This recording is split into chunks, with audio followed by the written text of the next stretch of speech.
Deməli, ilk sualda deyir ki, nümunədəki boşluğa yazıla biləcək sözü müəyyən edin. 4 hecalıdır, səhv yazılıb, 2 saytı uzanır. Söhbət dahiyanə sözündən gedir burada. Dahiyanə sözünün düzgün yazılışı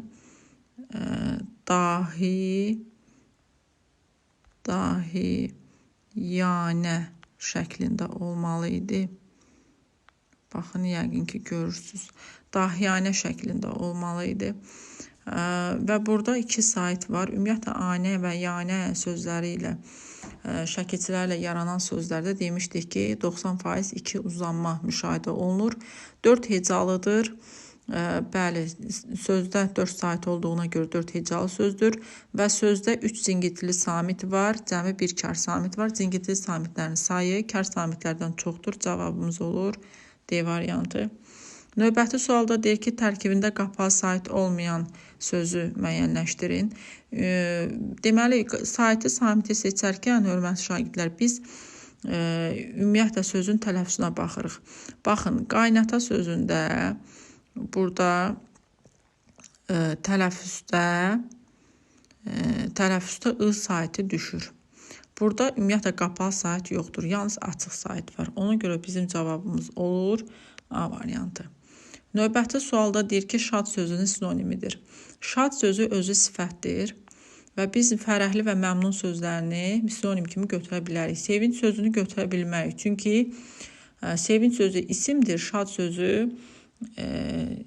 şad sözü isə sifətdir. Sinonimlər fərqli nitq səsi ola bilməz. Sinonimlər eyni nitq səsi olmalıdır. Ona görə fərəhli və məmnun sözləri sifətdir, şad sözü də sifətdir. 1 ilə 3-ü götürə bilərik. Eyni zamanda kədər sözünün sinonimi kimi qəm sözünü götürə bilərik. Yenə dərdli və qüssəli sözlərini götürə bilmərik. Çünki fərqli nitq səsdir, sifətdir. Kədər sözü isə isimdir. Cavabımız oldu 1, 3, 6 E variantı. Növbəti sual deyir ki, sualda deyilir ki, biri amonim deyil. Söhbət burada şaxta sözündən gedir. Hörmətli şagirdlər, şaxta sözü homoqrafdır. Vurğusuna görə mənası dəyişir. Böyür sözü biri yan tərəf mənasında, bir də feil mənasında götürülə bilər. Tağ sözü biri var bostan bitkilərinin yerə düşən kolu mənasında işlənir. Bir də dirək mənasında işlənir tağ sözü. Bağ sözü bağça mənasında işlənir. Bir də ayaqqabının bağı mənasında. Bulamaq sözü, məsələn, it quyruğunu buladı. Bir də üst başını bulamaq mənasında ola bilər. Amma şaxta sözü homoqraf olduğuna görə amonim deyil. Keçək 5-ci suala. 5-ci sualda deyir fikirlərdən hansı yanlışdır? Deyir, oxşamaq sözü amonim olsa da qoyun sözü amonim deyil. Qoyun sözü niyə amonim deyil ki? Qoyun sözü bir heyvan mənasında amonim olur, bir də qucaq mənasında amonim olur. 5-də cavab olur B variantı. 6-da deyir ki, səfərbərlik və yerli sözlərinə aid klasteri tamamlayın. Baxın, burada cavab 4 ilə 5 olur. Niyə 4 ilə 5 olur? Çünki ahəng qanunu hər ikisi tabedir və hər ikisində qarşılığı olmayan samit var. Söhbət burada samitindən gedir. Samitinin, yəni R samitinin bilirik ki, cingiltilidir, kar qarşılığı yoxdur. Bu hər ikisinə aid olan fikirdir. 4 ilə 5-i düzgün götürdük. Deyilişi ilə yazılışı fərqlənən amonim olmayan sözdür. Söhbət burada orqan sözündən gedir. Orqan sözü yenə vurğusuna görə mənası dəyişən sözdür. Vurğu burada sona düşəndə başqa mənanı ifadə edir. Amma belə deyək, əvvələ düşəndə başqa mənanı ifadə edir. Orqan əvvələ düşəndə deməli təşkilat qurum mənasını ifadə edir. Orqan sözündə vurğu sona düşəndə isim, belə deyək, insanın orqanları mənasındadır. Ona görə də bu vurğusuna görə mənası dəyişən sözdür, amonim sayılmır. 8-ci sualda deyir ki, biri cədvələ uyğun deyil.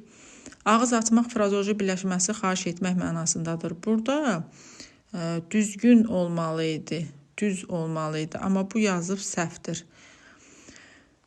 Ona görə də bu variant uyğun deyil, cavab olur A variantı. 9-cu sualda deyir ki, yazılış baxımından məntiqi ardıcıllığı tamamlayan bəndi müəyyən edin. Baxın, burada məntiqi ardıcıllıq necədir? Bir səhv, bir düz, bir səhv, bir düz. Neştər səhvdir, nəbadat düzdür. Nəqqaş səhvdir, indi düz tapmalıyıq biz. Düz burada negativ sözüdür.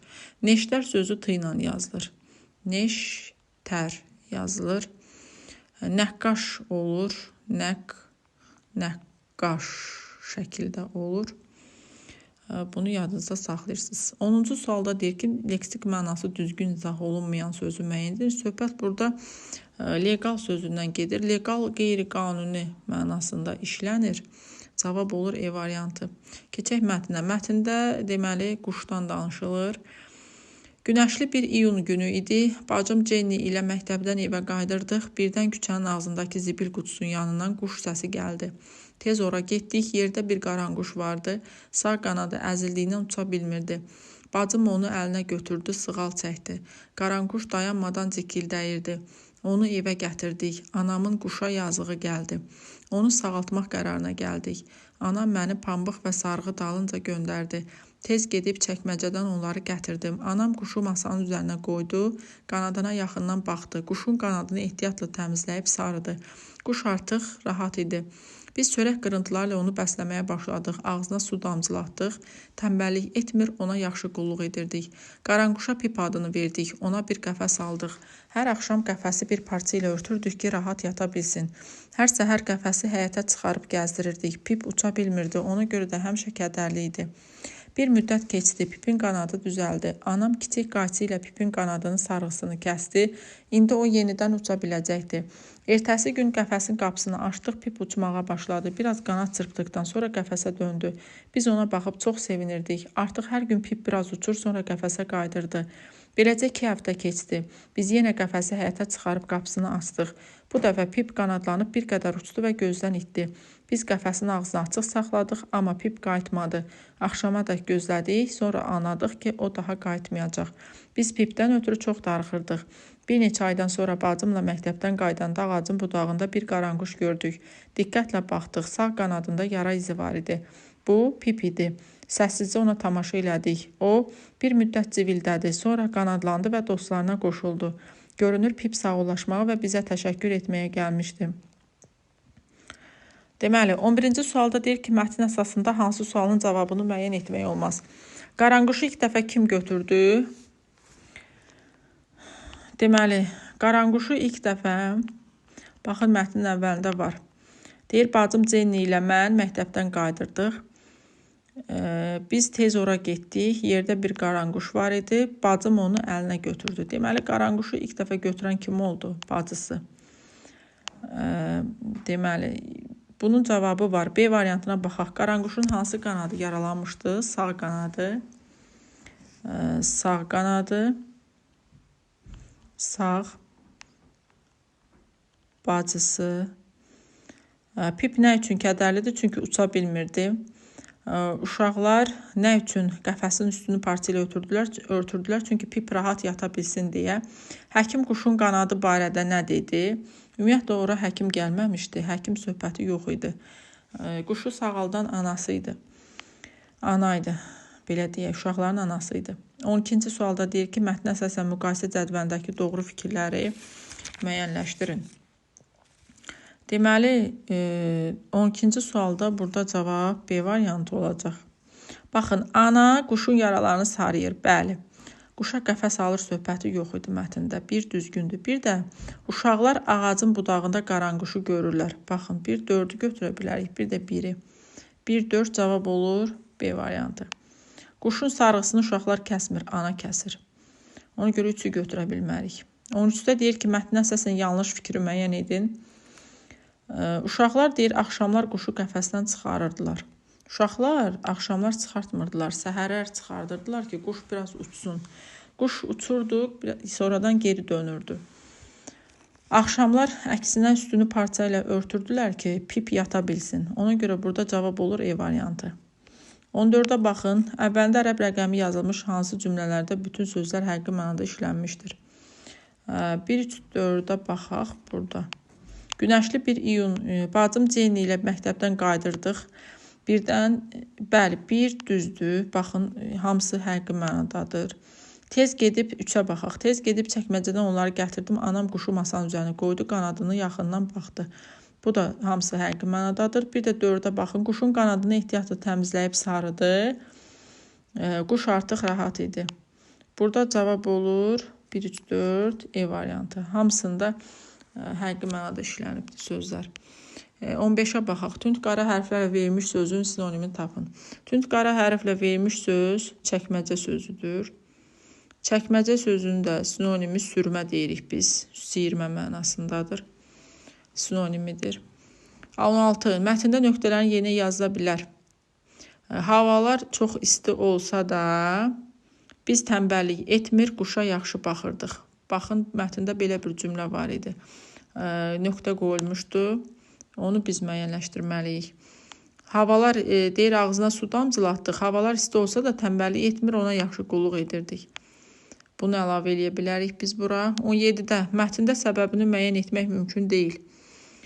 Quşa Pip adının verilməsinin səbəbi yox idi. A variantına baxaq. Uşaqlar zibil qutusunun yanına niyə getdilər? Çünki orada yaralı quş var idi, onu görməyə. B variantı uşaqların sevilməsinin səbəbi nə idi? Çünki Pip artıq uçurdu. C variantı uşaqların həyatda axşamadək gözləməsinin səbəbi nə idi? Çünki uşaqlar artıq Pip uçub getmişdi, geri qayıtmamışdı. E variantı uşaqların darıxması. Uşaqlar niyə darıxırdılar? Çünki Pip uçub getmişdi, onları tək qoymuşdu. Amma quşa niyə Pip adı verilir? Onun səbəbi göstərilməyib mətndə. Cavab olur D variantı. 18-ci sualda deyirik ki, mətnə əsasən ehtimal oluna bilər. Quşlar yaxşılığı unutmaya bilər. Niyə bu ehtimal sayılır? Çünki biz bunu harda görürük ki, bu ehtimaldır? Mətnin sonunda deyir ki, biz məktəbdən qaydanda deyir, bacımla ağacın budağında bir qaranquş gördük, diqqətlə baxdıq, sağ qanadında yara izi var idi. Sonuncu abzasa fikir verin. Bu Pip idi. Sonra səssizcə ona tamaşa elədik. O bir müddət civildədi, sonra qanadlandı və dostlarına qoşuldu. Görünür, deyir, Pip sağollaşmağa və bizə təşəkkür etməyə gəlmişdi. Baxın, bu cümlədən biz artıq ehtimal eləyə bilərik ki, quşlar yaxşılığı unutmur. Ona görə A variantı. 19-da deyir ki, çərçivədə verilmiş hissə neçənci abzasın sonuna əlavə edilsə, mətnin tərkib hissələri arasında əlaqə pozulmaz. Burada birinci abzası olmalı idi. Bilirsiniz niyə? Çünki biz elə cümlə, buradakı cümləni elə bir abzasa əlavə eləməliyik ki, bu cümlə orada ifadə olunan həmin abzasdakı sözlərə uyğun gəlsin, əlaqə pozulmasın. Quş ağrıdan çırpınırdı, çox narahat görünürdü. Bu cümləni biz birinci abzasa əlavə etsək, həmin cümlələr bir-birindən uyğunluq təşkil edər. Çünki birinci abzasda da quşun yaralanmasından və ağır vəziyyətdə olmasından danışılır. 20-ci sualda deyir ki, səbəbi verib nəticəni soruşur. Ananın quşa yazığı gəlir. Niyə? Çünki quş yaralı idi. Sonra nəticəni verib, uşaqlar axşama qədər həyətdə gözlədilər. Niyə? Çünki Pip uçub getmişdi. Ona görə. Deməli, digər mətni oxuyaq. Əjdahalar əslində olubmu? Dəhşətli əjdaha planetimizin bütün güşələrində yaşayan xalqların nağıl və əfsanələrində mövcud olan bir personajdır. Əjdahaları təsvir edəndə nəhəng İlana bənzər dəhşətli məxluqlar qiyafəsində çəkirlər ki, görkəmlərindən adamın canına üşütmə düşür. Əjdahalar alov püskürür, onların ağız burunlarından qara tüstü çıxır, nərələri isə o qədər güclü olur ki, səslərindən yer titrəyir. Lakin bəzi nağıllarda əjdaha insanların tərəfindən keçib onları düşdükləri bəladan xilas edir, qoruyur. Qədim Yunan miflərindən birindəki əjdaha 9 başlı hidranın şöhrəti geniş. Məsələn, bura cümləni, sözü biz əlavə eləməliyik. Məsələn, yayılıb sözünü bura əlavə etmək olar. Hidranın şöhrəti geniş yayılıb. O, Herakl tərəfindən öldürülənə dək saysız hesabsız gözəl qızın qənimi idi. Qədim Yunanların təsvir etdiyi başqa bir ağzından ot püskürən dəhşətli məxluq Ximera idi. Onu Pegas adlı qanadlı atının köməyi ilə gənc döyüşçü Bellerfon öldürür. Rus xalq nağıllarında çox məşhur bir əjdaha var. Zimey Goriniç. Əfsanəvi əjdahaların çoxu saysız hesabsız sərvətlərin keşiyində dururdu. Azərbaycan nağıllarındakı əjdahalar adətən çayın qabağını kəsib xalqdan istədiyini alırdı. Qızıl qoyun dərisini isə başqa bir nəhəng yüz gözlü əjdaha qoruyurdu. Əjdahalar bir qayda olaraq nağıllarda şər qüvvələrin bir aləti kimi təsvir olunmuşdur. Qədim zamanlarda döyüşçülər əjdaha şəkillərini qalxanların üzərinə çəkirdilər ki, düşmənlərin canlarına qorxu salsınlar. Qeyd etmək lazımdır ki, insanlar bəzən əjdahaların reallığına həqiqətən inanırdılar. Kolumba qədərki dənizçilər tanımadıqları okeanları səfər etməkdən ona görə çəkinirdilər ki, suyun dərinliklərində gəmiləri uda bilən, quyruğunun hərəkəti ilə dəhşətli dalğalar qaldıra bilən nəhənglərin yaşadığına inanırdılar. Təbii ki, onlar səhv edirdilər. Belə ki, əjdahalar yalnız əfsanə və nağıllarda olur. Yaxşı, bəs onda niyə insanlar əsrlər boyu onları real varlıq sayıb? Mümkün izahların biri budur ki, bir zamanlar yer üzündə həqiqətən nəhəng yırtıcı vəhşi məxluqlar yaşayıb. Onların ən dəhşətliləri dinozavrlar ailəsinə aid idi. Lakin bu məxluqlar yer üzündə insan yaranadək məhv olmuşdu. Amma ola bilər ki, mağara adamlarının vaxtında yer kürəsində müxtəlif nəhəng sürünənlər hələ də qalırdı və nağıllardakı əjdahaların həyatdakı real prototipi elə onlar olub. Baxın, gələk burada 21-ci suala baxaq. Mətndə deyir, cədvəl əsasına uyğun fikirləri müəyyən edin. Burada cavaba baxaq. Birinci sualda deyir, doğrudur. Doğrunun altından doğrunu seçirik, yanlışın altından yanlışı seçirik. Miflərdə qanadlı at da təsvir edilib. Bəli, qanadlı at da var idi.